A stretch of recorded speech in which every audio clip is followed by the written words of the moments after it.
কাতারের রাজধানী দোহায় মঙ্গলবার বিমান হামলা করেছে ইসরায়েল। ইসরায়েলি একটি সূত্র খবরটি নিশ্চিত করেছে। হামলার পর একের পর এক বিস্ফোরণে কেঁপে ওঠে কাতারের রাজধানী দোহা। ইসরায়েলের সামরিক বাহিনী আইডিএফ জানিয়েছে, হামাস নেতা খালেদ মাশালকে লক্ষ্য করে ওই হামলা চালানো হয়েছে। খালেদ মাশাল ইসরায়েলে 2023 সালের 7 অক্টোবর হামলার মূল পরিকল্পনাকারী।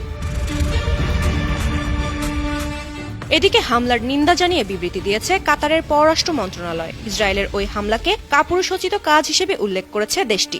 হামলাকে আন্তর্জাতিক আইনের সুস্পষ্ট লঙ্ঘন বলে প্রতিশোধের ঘোষণা দিয়েছে দেশটি।